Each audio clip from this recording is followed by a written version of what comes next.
Good morning. Welcome to DeProgram with Ted Rall and John Kiriakou. I'm Ted Rall. That's John Kiriakou. Good morning, John. Good morning, Ted. How you doing? I'm doing good. So I just as we came on the air, I felt like I was back in the Cold War. The AP is announcing that the U.S. and Russia are reestablishing high-level military communications in order to just make sure they don't blow up the world. Yeah, to tell you the truth, I didn't realize we had stopped those military to military communications. That's what used to be called the red phone, I think. Exactly. We've seen it in a million movies and TV shows. Right. I didn't realize that we had put ourselves on the edge of nuclear war like that. What a bunch of retards we are. I mean, and I'll bet you 10,000 to 1 that this was our doing and not the Russians doing. Without a doubt. Without any doubt. So speaking of mental retardation, Jeff Bezos has now fired 300 of the remaining 800 employees at the Washington Post.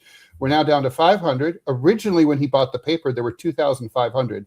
So he's down 2,000 out of 2,500 people. Former publisher Marty Barron, who I know quite well, actually, says that the Washington Post appears to now be in its death spiral. We will talk about what that means. 80% of staff. 80%. Incredibly stupid.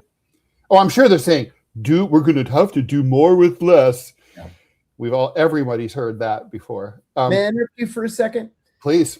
Yesterday, I was reading something at Mediaite. I hate that name, but they do have good reporting.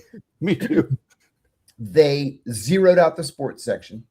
Yep. No more sports section. Or if they have a sports section, it's going to be either written by AI or written by, syndication services. Wire service, yeah. Mm-hmm. Yeah. No more local reporting, which is completely bananas to me. No more local reporting. It's not the nation's capital or anything, so nothing to worry about there. No more book section or book reviews. They ended the magazine 4 years. Washington Post Book World was a really renowned book review section. I tell you, I did well in the New York Times. I mean, in the Washington Post bestsellers list, and was looking forward to try to make another run at it. Now it doesn't exist. Yeah, ridiculous. And then, of course, the thing about syndication is I think publishers at places like the Washington Post don't know where syndication comes from. Yeah. Syndication comes from newspapers like them, right? Mm-hmm. So it's like basically everybody. So like reporters at the Washington Post and other papers write things, and then some of them are syndicated. And then everybody shares that, right? But if everybody fires everybody, then there's no syndication, right? And then that's the death spiral. Rikers Island, New York City city jail, which has been benighted for many years, apparently this horrible whistleblower stepped forward about a year and a half ago, almost 2 years ago, a year and a half, and said that severely mentally ill guys have been locked up for months at a time. They call it deadlocking. They basically just don't want to deal with them. So they lock them up and throw away the key. There's a DOI investigation, Department of Investigation. 450 days have gone by. Nothing's happened at all. I wonder if Mayor Mamdani is on top of that. The courts have, on multiple occasions, the courts have ordered that Rikers Island be closed. Yeah.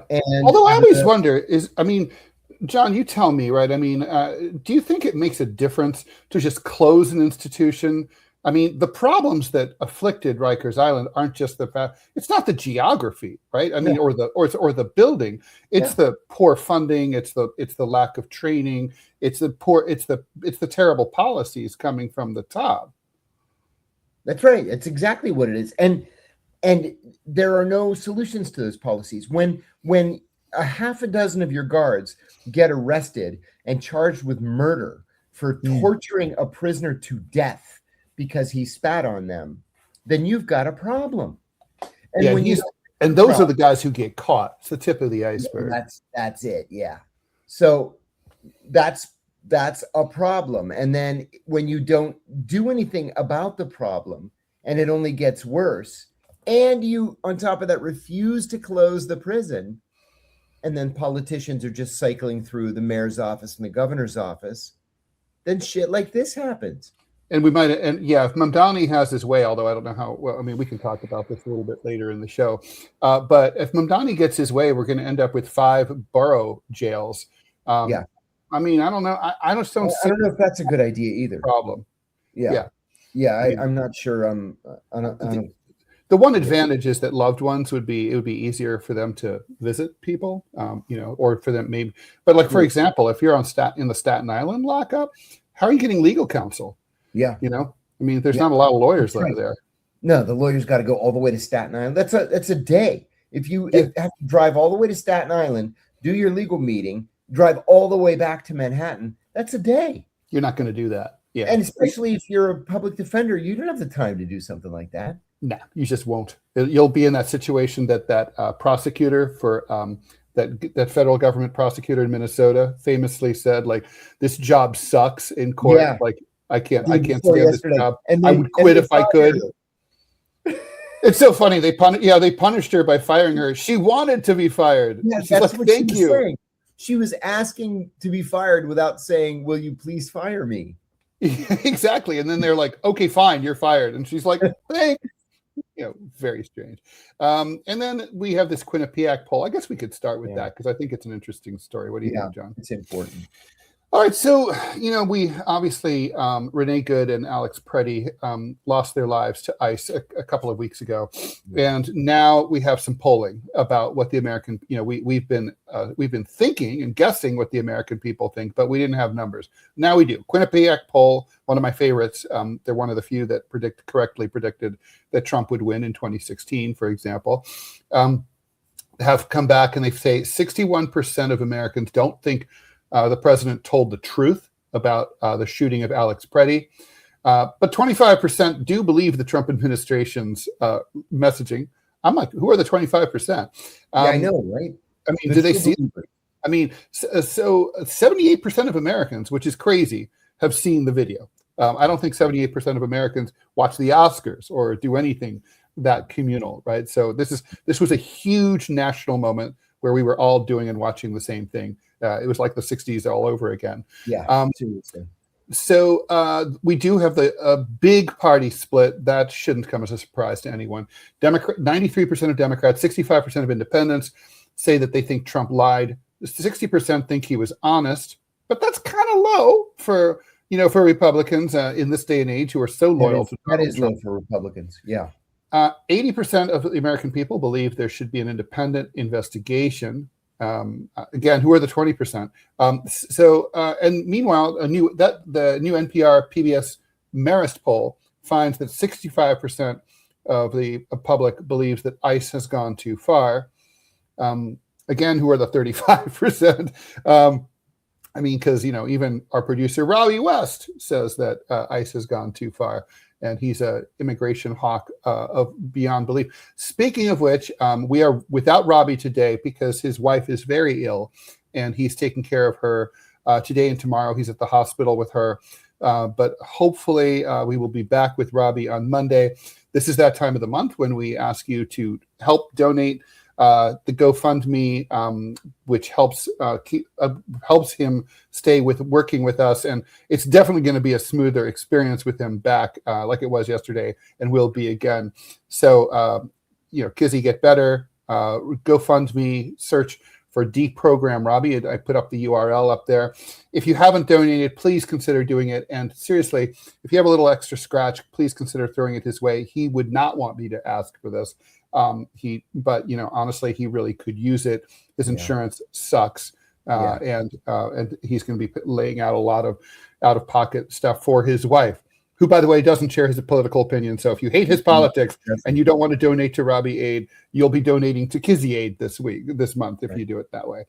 And also thank you very much to Sneaker Dad 1020 who gave us $50. Thank you very much. Very kind of you. Fantastic. Thank you. Yeah, that's fantastic. All right. So we're going to get to before we we'll get to your questions. Please like, follow, and share the show. Please put your questions if you're watching live in the YouTube or the Rumble chat.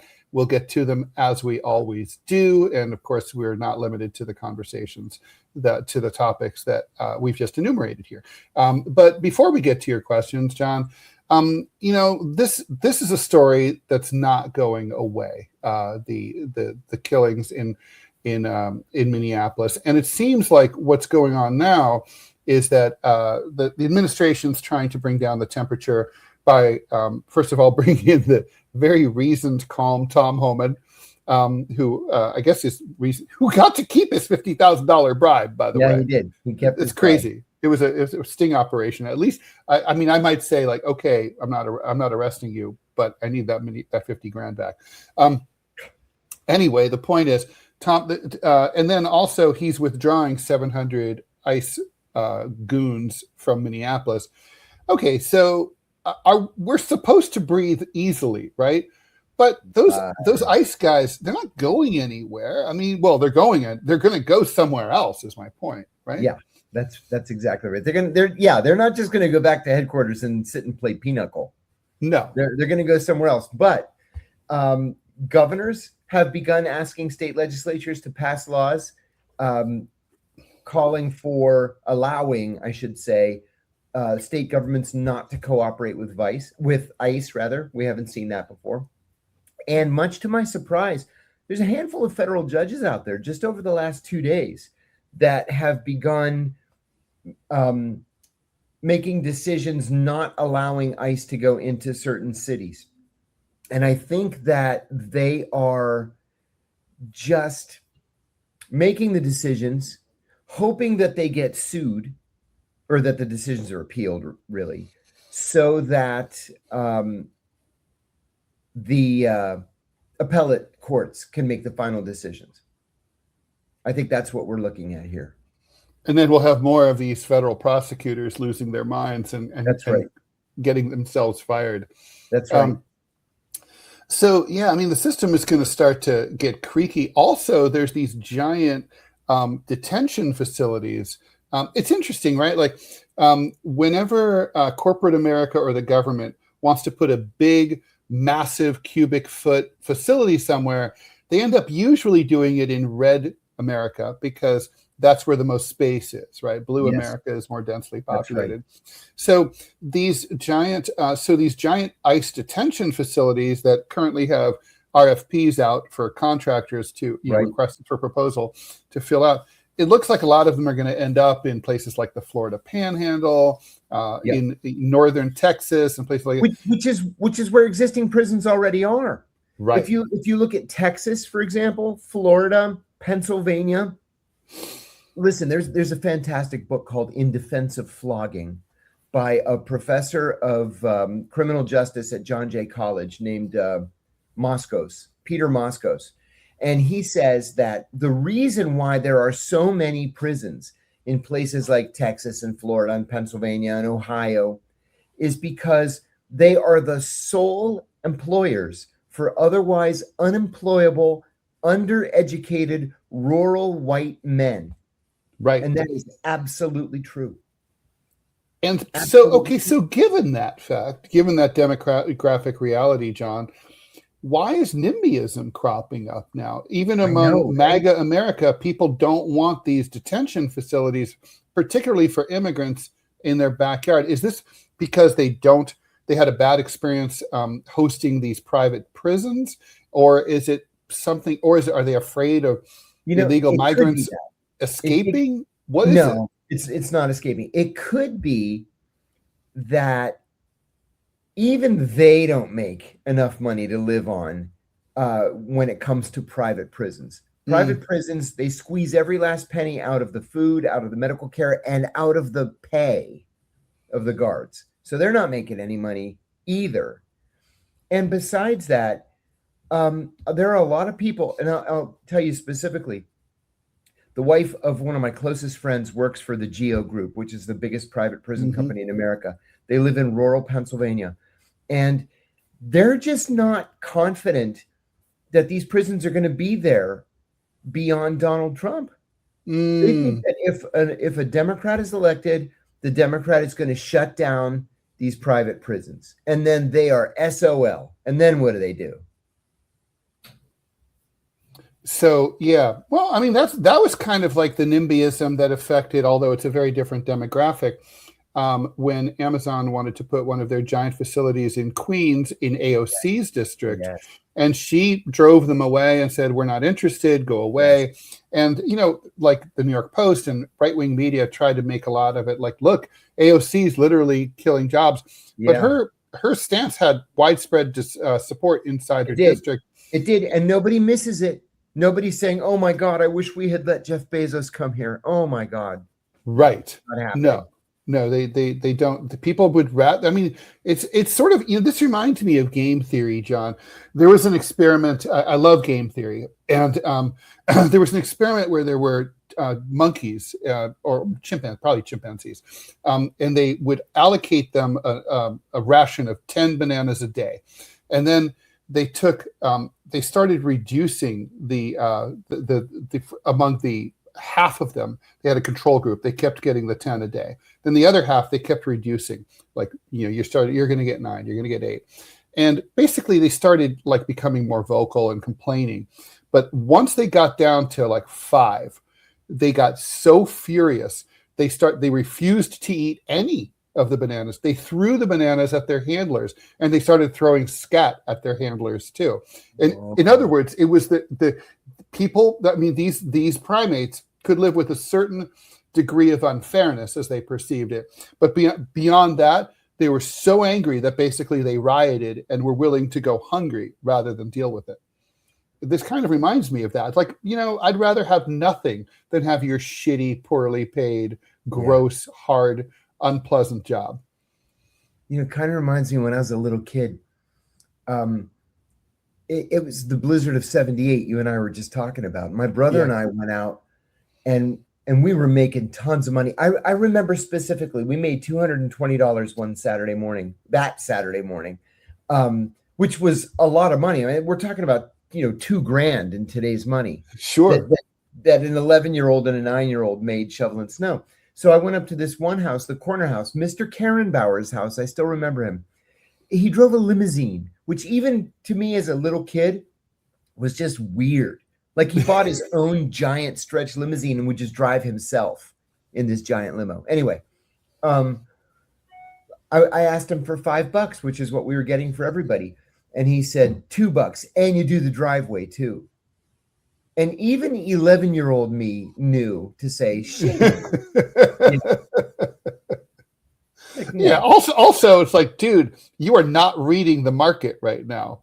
Things have changed. There's 3 feet or 4 feet of snow right now. Like, go do it yourself. We have other business. That's right. Oh my God.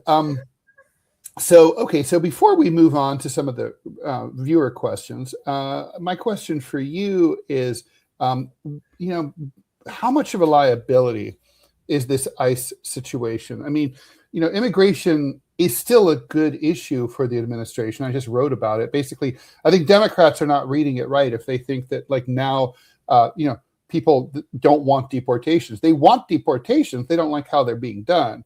So, Republicans are getting beaten up because of ICE's goonery, but Democrats are benefiting because it's a 2-party system. But that's not a keeper, right? I mean, so how do the politics play out this fall? 2 weeks ago, Ted, I would have given you a different answer. Mm-hmm. But I think all Americans, left, right, center, drew a line when ICE started shooting people and killing them.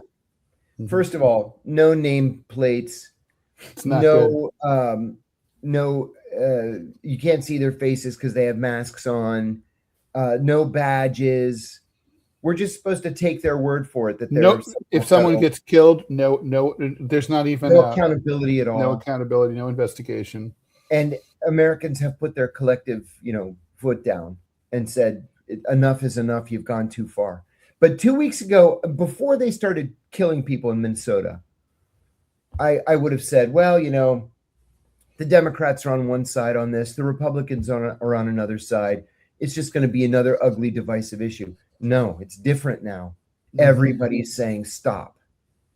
Right. And so, I mean, how this is playing out most quickly is in the government shutdown, right? The Democrats are holding up funding. They're sort of holding up funding for 2 weeks. To tell you the truth, I'm not even really clear on what the Democratic strategy is on this. I'm sure they're not even clear.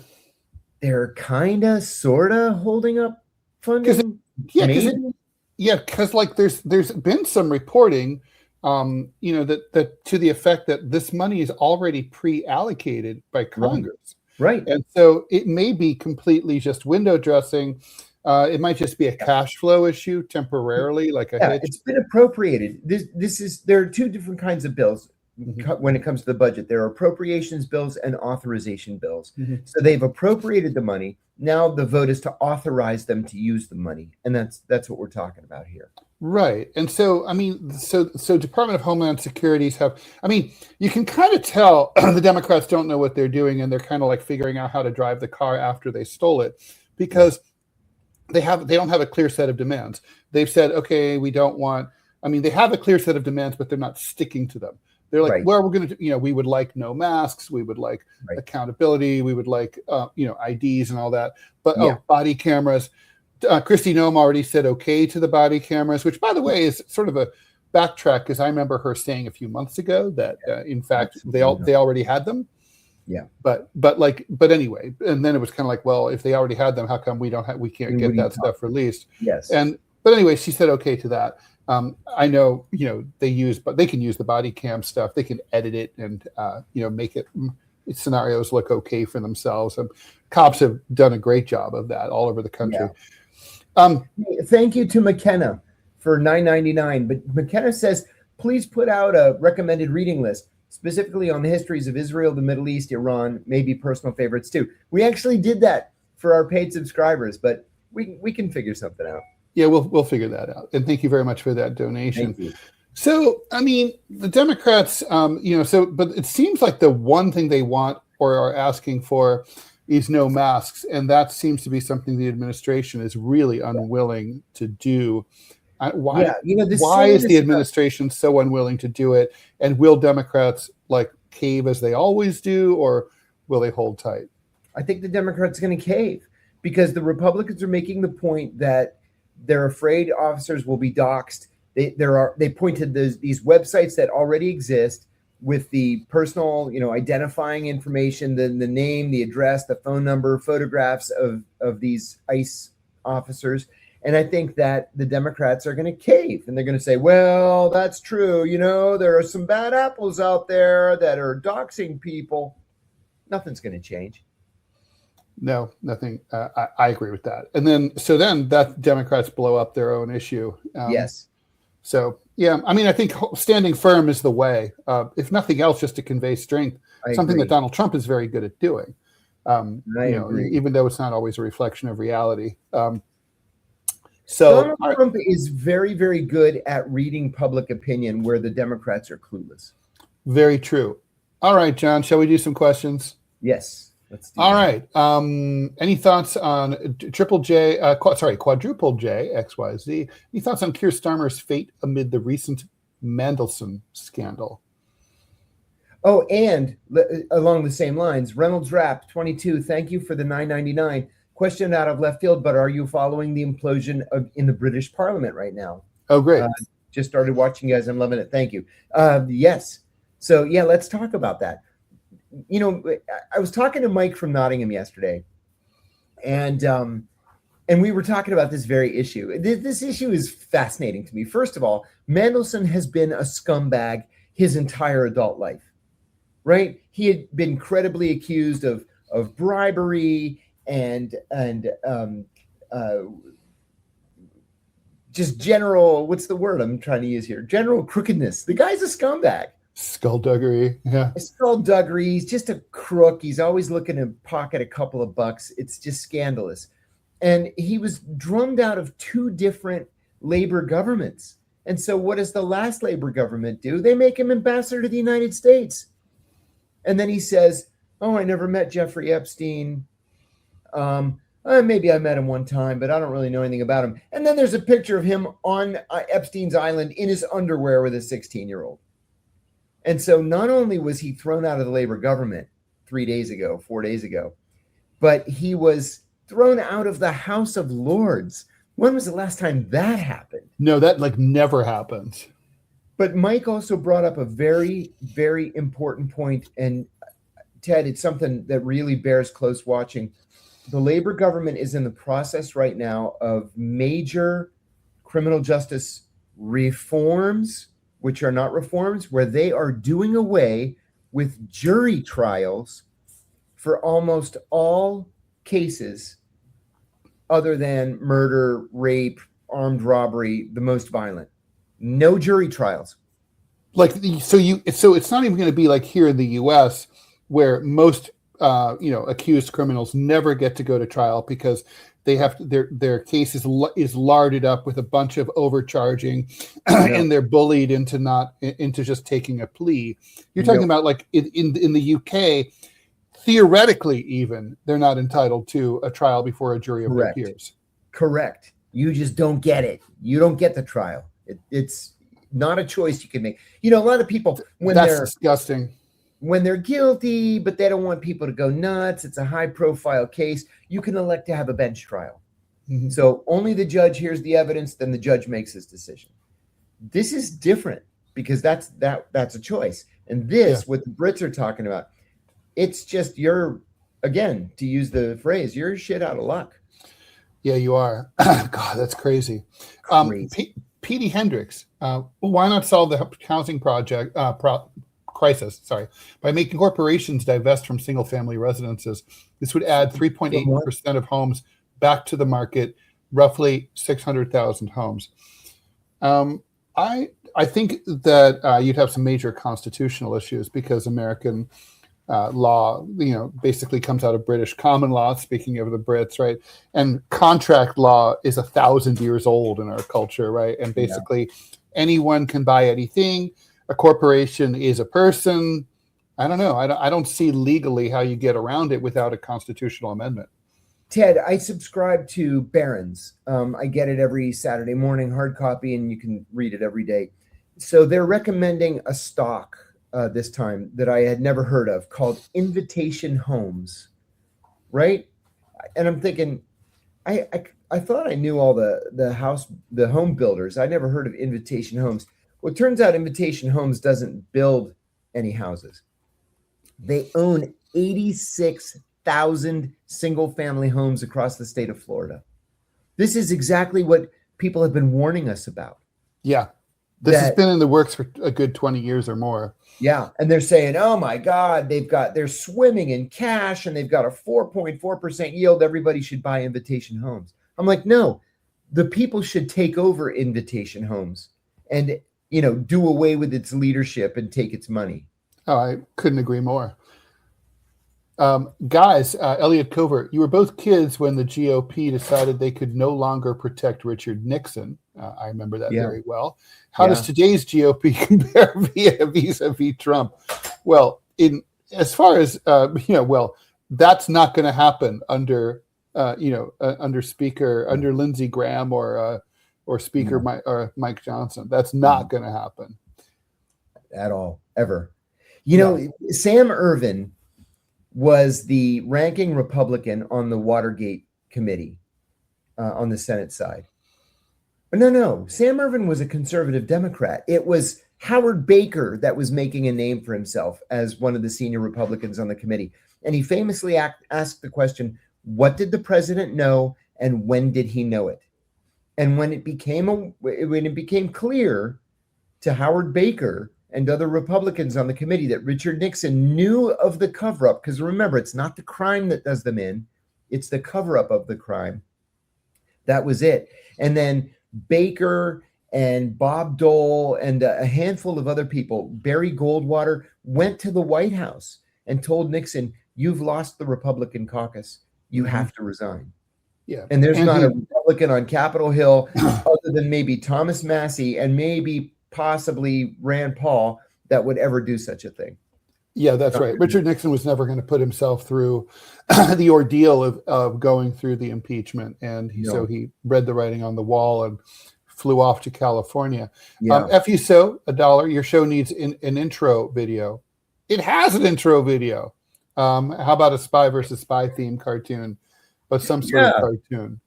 Why not? Willing to think about that. Sure. Why not? I'm getting some shade for using the R word, retard, too much. All right. You know what? My son said to me, "What's with the R word that you use?" And I said, that was a legit word when I was growing up. True. And I still use it. And maybe it's offensive to people, and if it is, I apologize. But I do still use it. And he said, it's my generation that's bringing it back. Yeah, that's true. It's in music now and lyrics, and people are saying it. So he's like, don't knock Well, here's the thing: is there isn't. I mean, stupid. It doesn't really convey the same thought. So no. I mean, because the R word, as we will now call it for the next minute until I go back to saying retard, is basically about something that is so stupid that everyone should know and not do it, and it's like beyond right. And so anyway, so if I can get another word, if I can get a synonym that works as well or better, please let me know. Yeah. Fur wants to know, do you think the world would be a better place if Russia wasn't a powerful state at any time in history? Maybe world wars would be different and communism wouldn't have spread. Well, also we would have been the Nazi Germany would own Europe. Yeah. I disagree. The Soviet Union, I mean, defeated Nazi Germany. Just watch The Man in the High Tower and you'll see what life would have been like. Yeah. Good. Yeah. I mean, I think multipolarity is better than monopolarity for sure. I agree. Okay. Is this Epstein? Frasmataz wants to know: is this Epstein release on par with the Church Committee, or can we all agree it surpassed it in at least cultural significance? That's an apples and oranges question, I think. Yeah, it's a tough one. I mean, what do you think, John? The Church Committee is about exposing and calling for reforms within serious illegality. The CIA. Yeah, and this is about exposing wealthy elites and their corrupt interconnectedness, victimizing innocent children. Yes. And so in terms of, the Church Committee was a serious endeavor. This is not really a serious endeavor. This is more like a look at this. But there's no suggestion of what could or should be different, right, as a result of the Epstein leaks. I think this is just like a bunch of people in damage control mode. Yeah, I think that's right.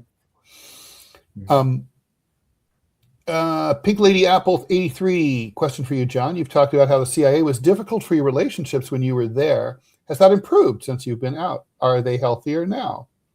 My relationships? Yeah. I guess so, yeah. Yeah.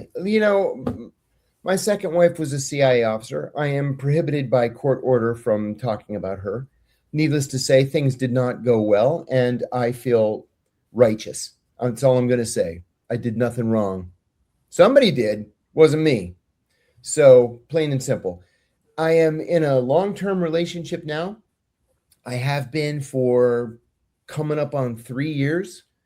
Keep it private. She's lovely and wonderful, and we enjoy each other's company, and it's a good partnership. Yeah. And thank you to Sneaker Dad for the $50 donation. I don't know if you already mentioned that, John. If so, I don't apologize, because anyone who donates $50 deserves two thank yous. John, $5 donation from Ray. Did you see the new Tucker talking to Palestinian Christians and what's going on by the Zionist regime? Sickening. Yeah. This is a serious beef that I have. Tucker and I have talked about this offline. What the fuck are American evangelicals doing, helping to literally wipe out Palestine's Christians? These are the original Christians. Right. And evangelicals are supporting Israel to the hilt, to kill them, to expel them, to take their land, to destroy their churches. Don't forget that St. Porphyrios Church in Gaza was the oldest continuously operating church on the planet from the 7th century. And Israel bombed it and killed 14 women and children inside. So, yeah, we should all be standing up. If you are at all Christian or care about Christians or care about minorities in the Middle East or care about human rights, yeah, you would stand with Palestine's Christians or with Palestinians in general. John, shall we do an ad? Oh, wait. So I think, sorry, I'm like having trouble. See, this is why I need Robbie. I can't do this as well. So anyway, we will keep moving on here. Let's do another question. Did we see that the founder of 4chan was an associate of Epstein? I did not. I did not see that, but that is very interesting, because wasn't it the founder of 4chan that was believed to be Q from QAnon? Yeah, that's right. That nut that was living in the Philippines? Oh boy. Okay, so let me see. Can we do two losers, VP? Can you dig deeper into the police body cams? Both sides agree on that one because it's a cute exercise to waste more of our money. And 2, the camera captures faces and voices of people, not the cops. That's exactly the issue, right? That's it right there. Yeah. Scoop GB, don't ICE have to provide arrest statements or paperwork to courts? Surely their names must enter the evidential process and become public at some point. Except they're not courts. No. These are administrative proceedings, right? That's it. Yes. So I think that's the issue here. With Marco Rubio, Sean Whitman wants to know, being the national security advisor, is it very possible he's not being completely truthful to Trump? I think that's actually the case, because remember, Marco Rubio sees himself as president, once upon a time and again someday. And he's got his own foreign policy. I honestly believe that what happened in Venezuela, that was Marco Rubio. Donald Trump didn't come up with that. That was Marco Rubio.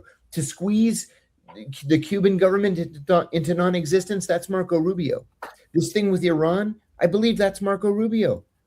If Donald Trump is the guy that's going to go shake hands with Kim Jong-un, Donald Trump is going to be the guy that goes and shakes hands with Pezeshkian. Marco Rubio doesn't want that to happen. Yeah. Okay, let's see. I'm going to try something new here. Let me just sort of see. It looks like a pre-recorded video for something called the Kids Guide. Let's just see how this goes. Okay. All right. I do not know. Oh, failed to accept campaign, it says. See, Robbie would probably be able to explain this to me. All right, we'll just do. Let me see. Oh, here we go.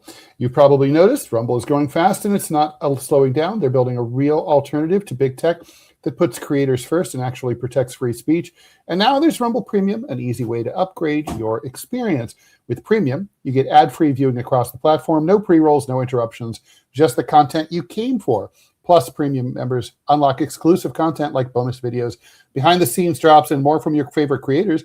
Right now, Rumble's offering a $10 off an annual subscription. Just go to rumble.com/premium. Use promo code STUDIO at checkout. That's rumble.com/premium. Promo code STUDIO. No ads, more freedom, and content you actually care about. That's the deal. Oh, I think I may have successfully read an ad. Look at me. Yeah. Okay, then. Paul says 8chan's founder was found to be Q, not 4chan.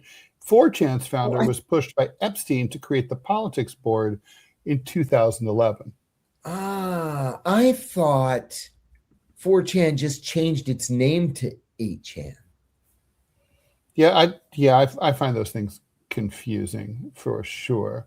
Let's see. Then someone else said, I thought this was supposed to be Jim Watkins, second owner of 8chan. See, I don't know. Steve's answering your question, John. The specific class of evangelicals doing that literally believe that the world is going to end in their Yes. lifetime and that they themselves will be lifted to heaven without having to die. Yeah, this is to hasten the rapture. Yeah, that's such a good idea. Which is a 19th century American Baptist invention, by the way. Insane. And by the way, if I miss any questions here, I am sorry. It's just like really hard without a producer today to do this. Ramplant wants to know from both of us, can we explain what Trump wants to do regarding nationalization of the voting? What does that mean? So elections are run by the states, and he says basically, I don't trust the way that the Democratic states are counting their ballots. I think that they're robbing me. I should have won the 2020 election, and Republicans are being robbed. So I want to take over. I want to have the federal government administer the counting of the votes and the board of elections, and create a federal board of elections to run the elections. I don't know how that would work for local races, but obviously he's talking about the presidency here. Yep. And as we discussed, there's no way to do that legally, but I guess there's a way to do it illegally.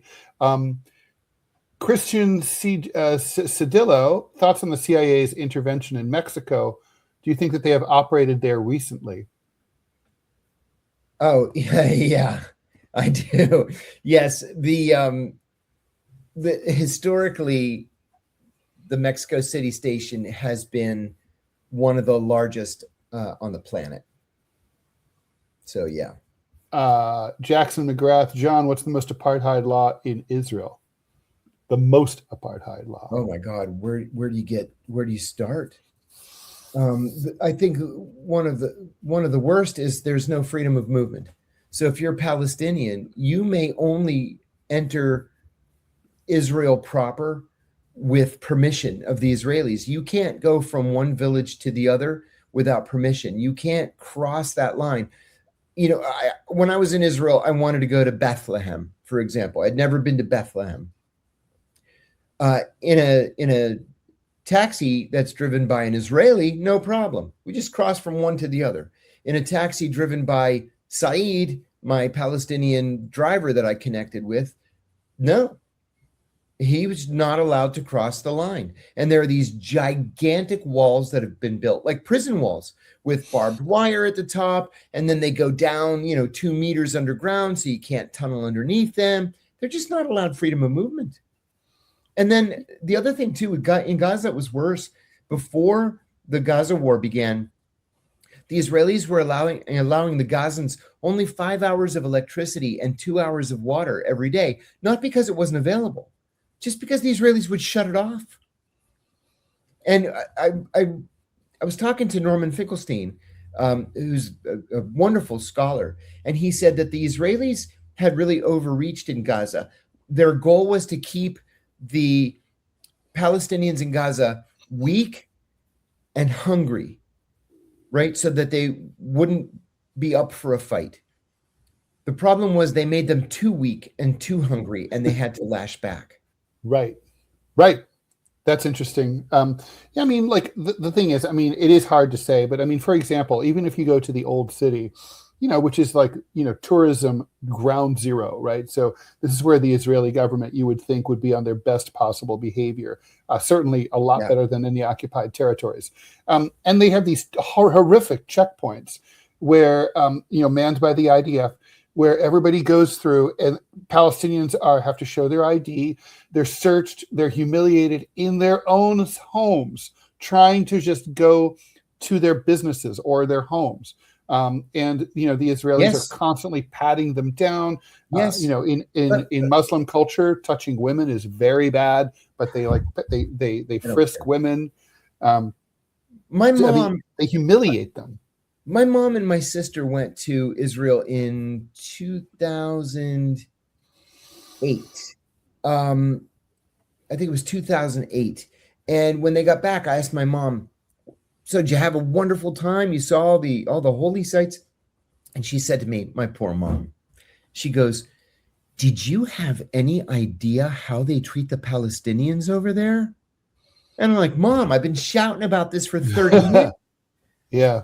And she said, my God, it was scandalous. She said, they had this little minibus, right? There were like 12 of them. My mom, my sister, these people from church. It was our priest took a group over. And she said that the bus driver was a Palestinian Christian.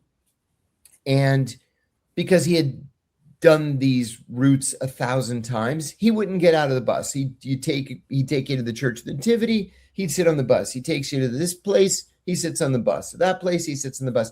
And he had one of these just pulp fiction kind of drugstore novels that he would read. They stopped at a roadblock, and a soldier gets on the bus, and everybody just had to hold up their passport. But the driver, being Palestinian, the soldier snatched the book out of his hand, opened up the book, said, no picture of Arafat on this page, and tore out the page and threw it at him. No picture of Arafat on this page, tore it out and threw it at him. And she said that man's book was laid out all over the floor of the bus just because they could. He told my mom, everybody was like, what are you doing? What are you doing? And he said, they do this to us every single day. We're used to it. Yeah. No, I'm sure. The Payne is asking, didn't the restrictions on movement manifest after the first Intifada? No. No. They existed before. I personally witnessed them. So yeah, no, look, it's hilarious that Israelis or Zionists ever defend themselves as being, that Israel's not an apartheid state. It's like, if that's not an apartheid state, then there's no such thing as an apartheid. It's the most apartheidy of them all. Yeah, seriously. It's kind of like, well, you just have to go and just open your eyes. I guess that's maybe asking too much. Let's see. Our Flanderina says, our home was invaded by the IDF at 2 a.m. and my father-in-law, then in his 70s, was kidnapped and held for 6 months. Sounds like standard IDF shit. That's how they be. Yeah. Elliot Covert says, Jerusalem's municipal government cuts off water to the Arab quarter of the city regularly. All the Arabs have fresh water tanks on the roofs of their houses, and they cut the power too. Yes, and they cut the power. And if you have no power, in many cases you have no water because you have a pump that pulls it, draws it out of a well and pushes up into your tap or whatever. Yes. Longtime listener points out, in Jewish culture, you're not supposed to touch a woman you're not married to either. Yeah, that's true. That's right. Okay, so let's talk about the Washington Post, John. This is bad, man. It's really bad. So Marty Barron says that this feels like a death spiral. So what is a death spiral, right? So basically, the Washington Post, when Bezos bought it, bear in mind, it had already gone through tons of budget cuts already. Yeah. It was already suffering. Jeff Bezos came along and said, I will save you from your trouble. Yes. Instead, we are now 80% of the staff that he inherited is now gone. Just yesterday, he fired 300 out of the remaining 800. There were 2,500, so there's 500 left out of 2,500. And here's the thing. I could see letting some people go who, don't do a good job or whatever. Sure. But, I would bring in a bunch of new reporters, independent reporters, people who've proven that they can't be corrupted by official Washington. But that's not what's going on here. This is about gutting. So and what we mean by what is a death spiral? In journalism, a death spiral occurs basically when the publisher decides, okay, well, we're going to make the product skimpier and smaller. We're going to charge more for it. And then so the remaining people will basically, it's like climbing the mast on the Titanic as it's going down. The remaining subscribers, out of loyalty, will suck it up and take the smaller, shittier product, pay more for it. But they're going to accelerate the loss of subscribers who are like, why am I still buying this paper that's much smaller and thinner and not as good as it used to be?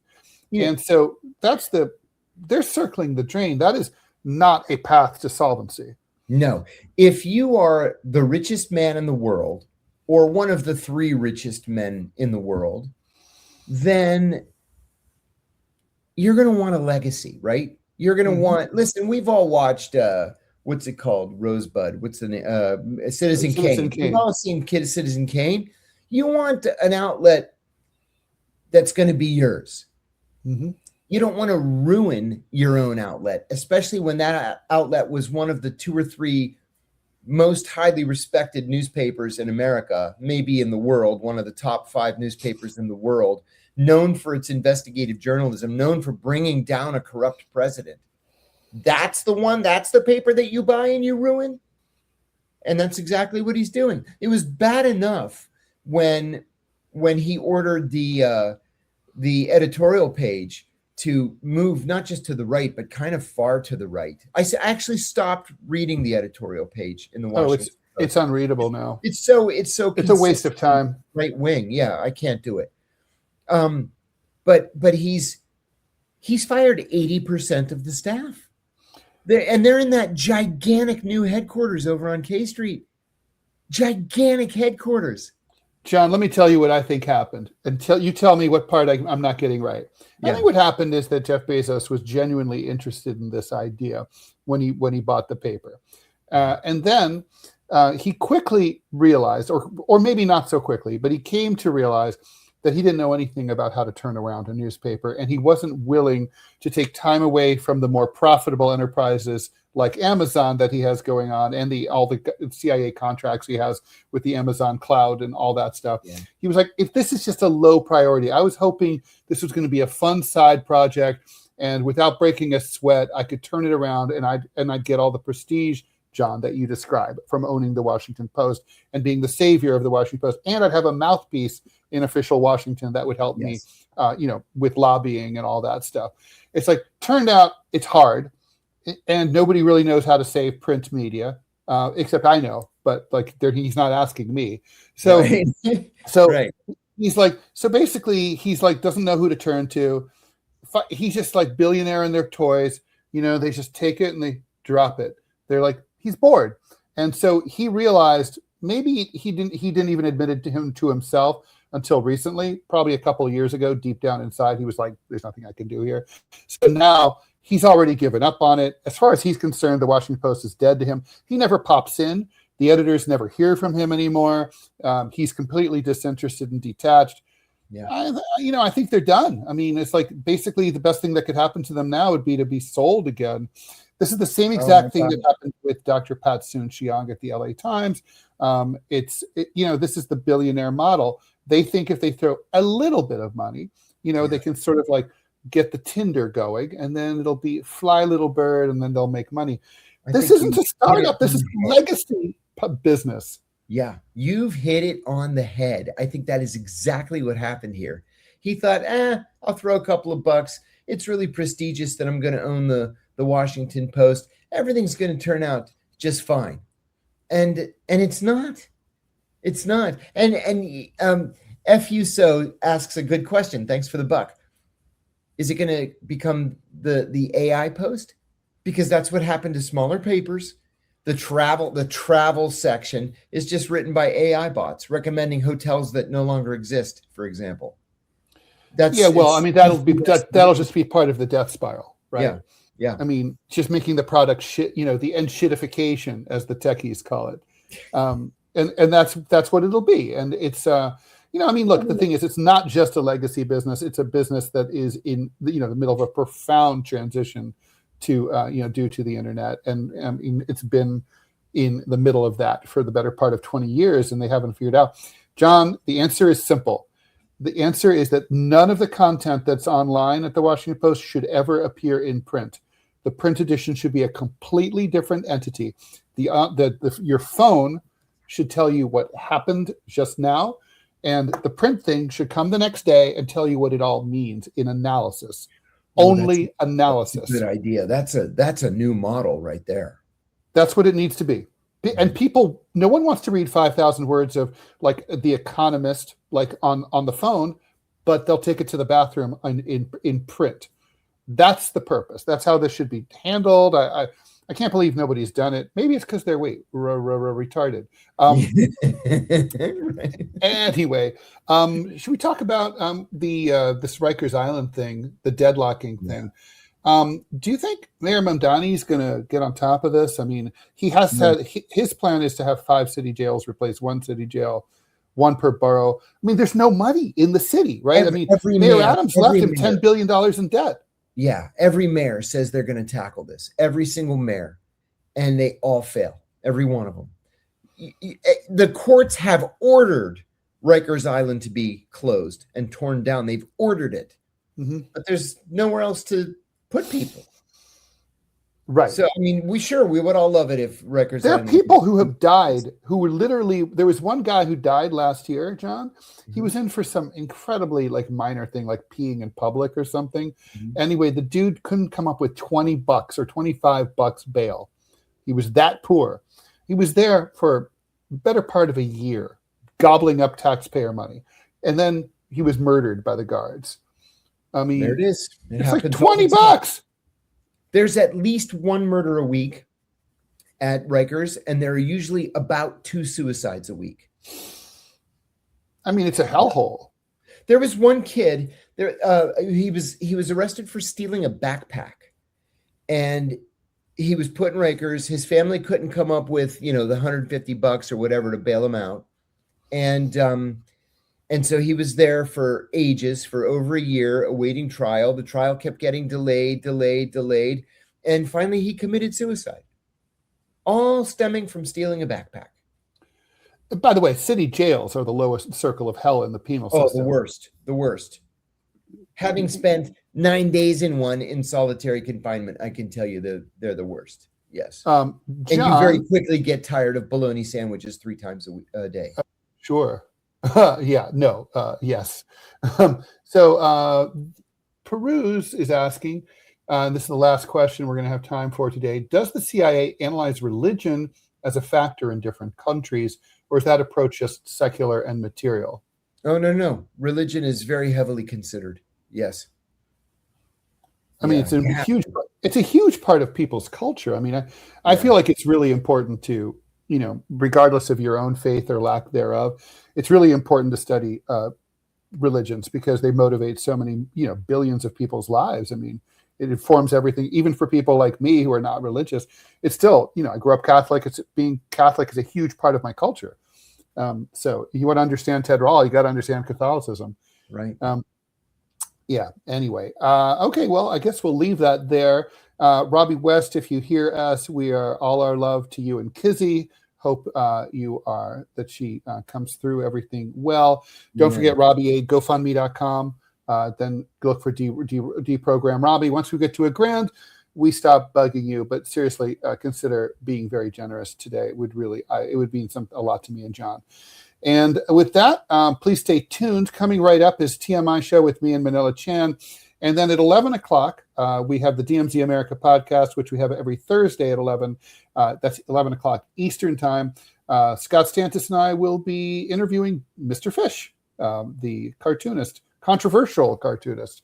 Can you imagine and become a tier 2 member, and you'll be in the new outro for the show, which we are just unveiling now. And see you later, John. See you tomorrow. See you later. Bye-bye.